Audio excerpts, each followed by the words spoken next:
1989 সালে ঢাকা বিশ্ববিদ্যালয়ের চারুকলা ইনস্টিটিউটে যেই ছাত্ররা কিছু তরুণ ছাত্রদের মাধ্যমে পহেলা বৈশাখ উদযাপন আনন্দ শোভাযাত্রা নামে শুরু হয়েছিল। যারা এটা শুরু করছিল তাদের অন্যতম নেতৃত্বদাতা হলো কলিকাতার তরুণ ঘোষ। এই তরুণ ঘোষ হিন্দু যুবক, হিন্দু স্টুডেন্ট, তার নেতৃত্বে আরও কিছু হিন্দু ছেলে, কিছু মুসলমান যুবকও ছিল, ছাত্র ছিল।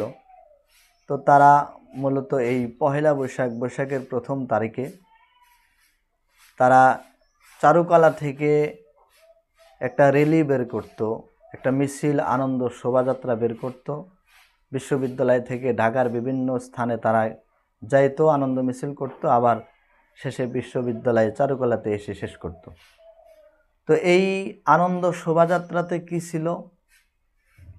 মূলত তারা ঢোল ঢাক পিটিয়ে নারী পুরুষ একসাথে এবং কিছু প্রাণীর মাস্ক মুখোশ পরিধান করে কিছু প্রতিমা মূর্তি তাদের সাথে রেখে তারা এই আনন্দ শোভাযাত্রা করত। আস্তে আস্তে কিছুদিন যায়, দিন গড়ানোর পর আনন্দ শোভাযাত্রার নাম চেঞ্জ করে নাম দেওয়া হলো মঙ্গল শোভাযাত্রা। মঙ্গল শোভাযাত্রা কি? এটা যেটা বর্তমান পহেলা বৈশাখের সবচাইতে বড় উৎসব, সবচাইতে বড় উল্লাস।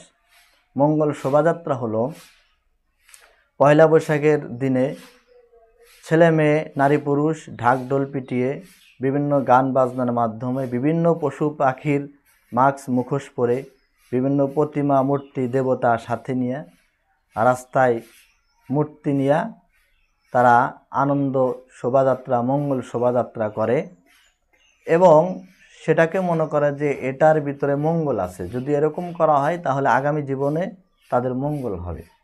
এটা একটা ভুল ধারণা, কুপ্রথা, কুরেওয়াজ।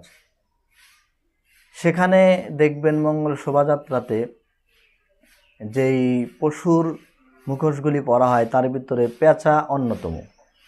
পেঁচার মুখোশ পরা হয়, রাখা হয়। পেঁচা আসলে লক্ষ্মীমার, হিন্দুদের লক্ষ্মীমা দেবতার বাহন। তারপরে বাঘ সিংহর মুখোশ রাখা হয়, সেগুলা তাদের বিভিন্ন দেবতার বাহন, সেই হিসাবে তারা সেখানে সেগুলো সাথে রাখে। আর আমরা দেখতে পারি পহেলা বৈশাখের দিনে পান্তা ইলিশের ব্যবস্থা আয়োজন করা হয়। পান্তা ইলিশের আয়োজন এটাও মূলত হিন্দুদের কোনো এক পূজা উপাসনা থেকে নেওয়া।